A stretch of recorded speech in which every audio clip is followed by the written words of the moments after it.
Bang, jelasin dikit gimana semalam Bang, mungkin Bang. Sebentar, udah bisa? Udah. Mana sih?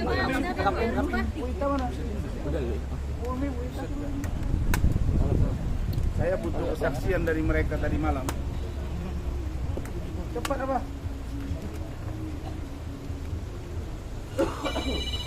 Wita, cepat Wita. Baik. Assalamualaikum warahmatullahi wabarakatuh. Hamdan wa syukurillah, salatan wa salaman ala rasulillah. Selamat siang teman-teman semua media cetak dan elektronik yang saya cintai, yang saya banggakan. Pertama, kedatangan saya siang hari ini adalah dalam rangka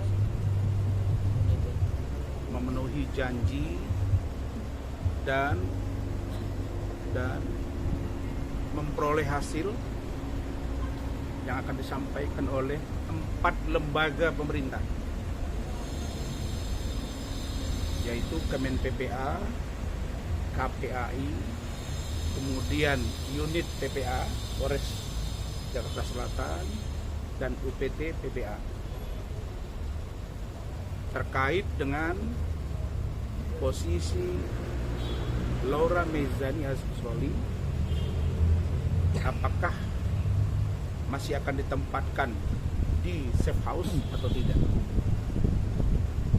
Dan itu adalah janji Ibu Kanit, kemudian Ibu PPA kepada saya tadi pagi sekitar pukul 6.00 WIB. Jadi saya memang harus pulang karena saya belum tidur tadi malam sampai jam 6, dan saya tidak terbiasa begadang dan istri, dan ada kerjaan yang harus dibereskan juga, termasuk juga untuk menyelesaikan urusan Loli. Nah, di situ disepakati Pak Rasman silakan boleh pulang, tapi nanti siang datang lagi. Dan Loli lebih daripada 1 jam dibujuk supaya mau ya. Jadi di dalam ruangan Ibu Kanit itu 1 jam lebih. Di luar itu juga di ruang konseling. Jadi kami itu ngurusi Loli itu berjam-jam, dan Loli tidak mau melepaskan tangannya dari tangan istri saya, Bu Ade. Dia pegang begini. Kenapa? Karena dia mengatakan trauma dengan safe house sekarang. Ini perlu dikritisi. Trauma karena kenapa tuh Bang?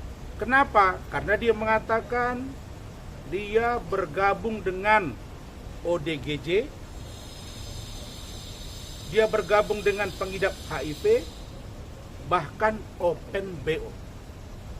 Itu dia sampaikan. Dan tidak sekalipun Nikita Mirzani menemui dia. Jadi kalau ada cerita di sini mengatakan bahwa Nikita sudah bertemu dia, bohong. Bohong. Dan saya tanya, apakah kamu yang tidak mau bertemu atau Nikita? Saya sebut nama aja. Dia bilang, sebenarnya saya pun menunggu dia. 1 bulan pertama, 2 bulan pertama, 3 bulan pertama, ternyata tidak pernah datang. Termasuk pengacaranya pun tidak pernah mendampingi saya dalam pemeriksaan. Dan itu dibenarkan oleh PPA di safe house itu. Pertanyaan seriusnya adalah, kalau ada anak manusia kemudian dia menghubungi kita, dibuktikan dengan video call, dia sudah minta tolong, menangis, Dan kemudian kalau tidak saya bantu, biar saya mati saja. Kira-kira kalian harus melakukan apa?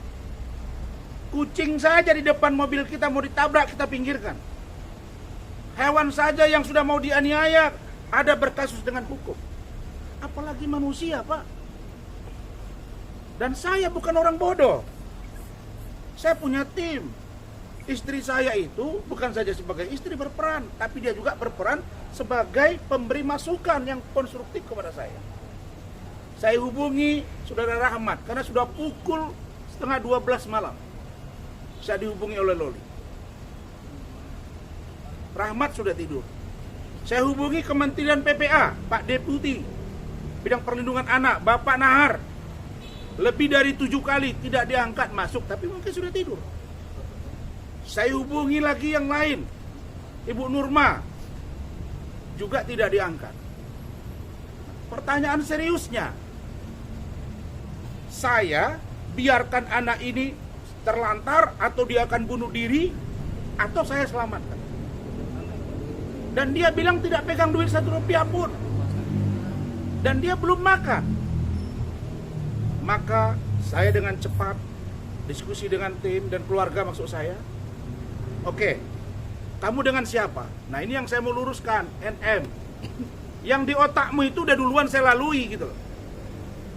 Kau kasus ke kasus, sekarang saya bentuk tim. Saya bentuk tim karena saya dianiaya. Nih, ada visumnya dan saya bentuk tim. Nanti dipimpin oleh Saudara Lecumanan untuk memproses ini dan tangkap yang namanya Nikita Mirzani. Tidak ada ampun buat kau. Saya menolong anak kau. Saya membantu anak kau. Anak kau diurus negara. Kau tidak urus. Apa yang kau urus dari seorang Loli? Dan kalau saya mau buka kepada kalian bagaimana penderitaan Loli selama memiliki ibu seorang Nikita Mirzani, mungkin akan lain ceritanya. Tapi saya tidak mau menceritakan itu. Semua percakapan saya via Zoom, via video call, itu direkam oleh istri saya. Orang yang membawa dia itu adalah seorang sopir ojek, Maxim. Juga saya minta, Pak, tunggu di situ, jangan kemana-mana. Karena dia sudah berada di depan kantor saya. Saya bilang, kamu jangan. Saya nggak mau nanti ini jadi lain cerita. Saya minta kamu di depan kantor saya ada Hotel Horizon. Silakan kamu ke situ. Karena di situ ada lobi, ada manusia dan ada CCTV. Oke Om, saya tunggu. Bagaimana dengan Gojeknya? Jangan Bapak pergi, nanti saya ganti duitnya. Kami datang, ini ada Bu Ida, Bu Ita ini Umi, ya Bu Umi ya. Kemudian ada Bu Ita, ada Pak Sarmo driver saya, ada ini mana Rizky ajudan saya. Kita pergi. Begitu sampai dia berdiri di depan dengan keadaan kusut, saya suruh masuk ke dalam. Dan orang hotel tahu kalau itu adalah Loli. Masuk di dalam, saya duduk, kita siapkan minuman, kita ngobrol. Semua kita rekam. Dia menangis dan tidak ada pilihan, selamatkan saya Om. Kenapa kamu cari saya? Saya yakin Om bisa bantu saya. Tanya dia. Terus, kenapa kamu tahu kantor saya? Om, memang saya nggak dikasih handphone, tapi saya punya TV yang bisa dilihat YouTube-nya. Smart TV. Saya lihat kantor Om di Rasuna Office Park. Saya 3 bulan ada di safe house, kemudian 2 bulan terakhir ini di tempat yang lain. Migran saya kumat. Saya udah panik. Saya depresi. Saya lari. Saya ingat kantor Om. Kemudian, dari mana kamu dapat nomor telepon saya? Dia bilang, kan ada di situ. Di situ pelang nama Om, di depan kantor itu. Oh iya, benar juga, banner. Terus, ya udah saya minta tolong sama Bapak ini.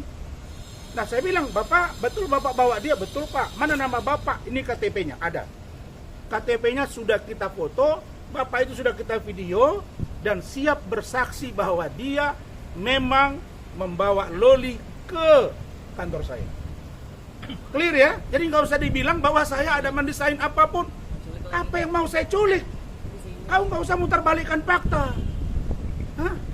Anakmu melawan kepada kau, kalau saya dengar ceritanya, jangankan dia, orang lain pun barangkali akan lebih marah kalau memiliki ibu seperti itu. Itu poin satu. Poin yang kedua, saya kemarin dari sidang pengadilan Jakarta Utara, saya pergi ke tempat Alvin Lim almarhum. Memang saya dengan wartawan sampai tengah 10 malam. Dan kita bubar di situ. Wartawan tanya, di mana bang? Saya lagi ada. Kita lagi urusin begini, di mana? Iya, saya mau pergi. Saya nggak tahu Polres mana segala macam. Terus apa urusannya kalau media tahu? Terus kalian bisa dilarang apa? Nah, sampai di sini. Tapi sebelum sampai di sini saya berdiskusi dengan Bu Ade, saya berpikir apa yang harus saya lakukan. Kemen PPA nggak diangkat. Kalau pergi ke KPAI yang ada security. Kalau ke Polda Metro nanti dikira saya melengkai. Saya bawa ke Mabes Polri makin tidak nyaman. Bawa ke rumah saya salah. Simpan di kantor saya salah. Saya tahu dia masih di bawah umur. Tapi ingat, umur dia tinggal 4 bulan lagi. 28 Mei dia sudah 18 tahun. Ini kita. Kau pilih anakmu akan jadi bom waktu buat kau, atau kau berbaik-baikan dengan dia. Datang kau ke saya bantu memperbaiki kau dengan dia. Kurang tulus apa saya? Sesampainya di sini, wartawan mewawancara, saya nggak ngomong. Hanya diam, saya kasih sedikit-sedikit pengertian aja. Saya sampai ke belakang, saya duduk, ngobrol. Wartawan datang, tiba-tiba dia nongol. Dia marah-marah di luar, kita lagi konseling. Wartawan dimaki-maki, kita dimaki-maki. Saya tanya, ada apa loh? Saya didorong, istri saya dipukul. Kok dia bilang pula kami menganiaya dia? Kalau saya mengeroyok dia, selesai dia. Saya menunggu laki-laki, bukan perempuan, makanya saya diam. Ada videonya, ada semua CCTV kok. Dan saya tidak melakukan perlawanan karena saya merasa tidak mungkin saya dipukuli dia. Saya melerai dia karena menghina istri saya. Dan kami udah capek dihina, dia pukullah saya, maka berdarah. Dan itu di depan Ibu Kanit. Dan itu di depan penyidik. Dan itu di depan wartawan. Dan ada rekamannya lengkap. Saya buat LP, buat visum. Selesai. Nggak ada pilihan. Pak Kapolres, Pak Ade Rahmat, dan Pak Kasareskrim. Tadi malam beliau juga datang dan tidak tidur bersama saya. Ibu Kanit, Kasareskrim yang baru, lihat, bang, udah bang. Abang buat visum, dia perintah anak buah buat visum. Saya tadinya berpikir ini apa sih kalau ini sebuah pengorbanan untuk kebaikan Loli. Tidak masalah. Tapi begitu saya lihat dia punya postingan masih membangun narasi yang saya duga ini kemunafikan. Ya. Jadi ini akan kita bongkar. 1, safe house harus membenahi diri. Kalau namanya safe house apa? Rumah aman. Kalau tidak aman, tidak nyaman namanya apa? Di mana sejarahnya orang digabung-gabung? Itu 1.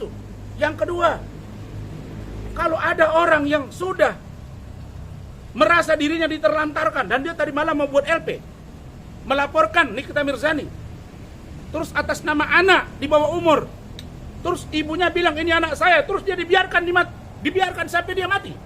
Apa begini? Cara penegakan hukum? Nggak bisa, bos. Jadi selamatkan anak ini. Dan Loli itu bilang, Om, dia lagi pacaran. Dia sedang di Saya di sini apa? Dan banyak perbuatan dia di rumah yang saya tidak mau buka kepada kalian, yang sangat tidak pantas kami dengar dan kami saksikan. Itu kata Loli. Saya sebenarnya menahan. Kalau saya keluarkan Loli dari atas, ramai urusan ini. Tapi saya akan lihat bagaimana semangat untuk bagaimana Loli diselamatkan.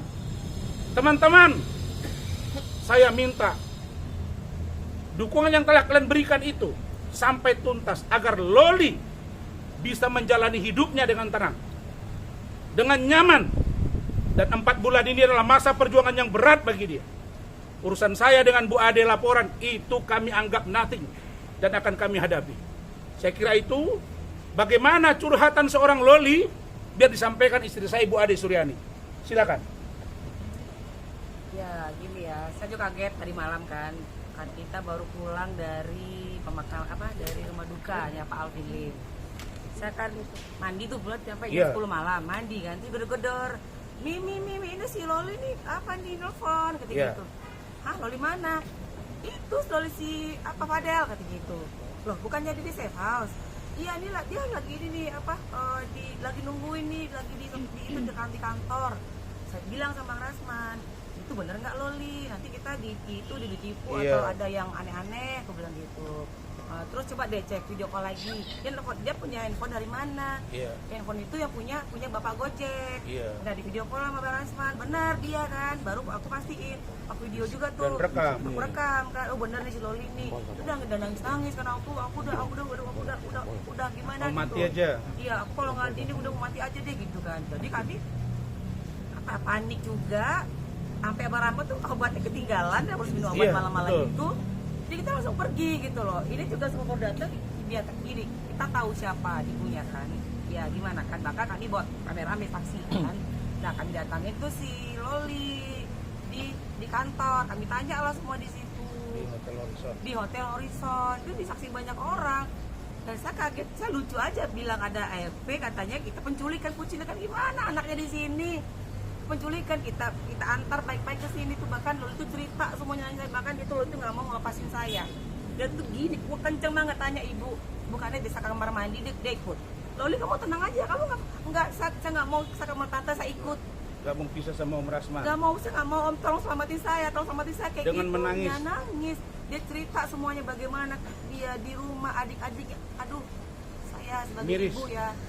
Kaget selama ini, jujur deh saya tuh respect loh sebenarnya sama ibunya, all out sama anaknya, seorang ibu tunggal gitu kan, single mom. Tapi begitu saya lihat Loli ini, wah kacau. Bener deh, saya juga seorang ibu ya, waduh kok begini. Nah kami di ruang konsul kan, sambil nih cari solusi ini gimana nih. Loli nggak mau lepas, Loli nggak mau ditinggal sama kita mau serahin ke sini kan, udah kamu di sini aman ini. Enggak mau, kita cari solusi. Tiba-tiba datang tuh ibunya. Perhatian ditujukan kepada masing-masing perwakilan piket fungsi. Masing-masing perwakilan piket fungsi agar merapat ke ruang posko. Untuk melaksanakan Zoom meeting. Panggilan diulangi, ditujukan kepada masing-masing perwakilan piket fungsi agar merapat ke ruang posko untuk melaksanakan Zoom meeting. Atas perhatiannya kami ucapkan terima kasih.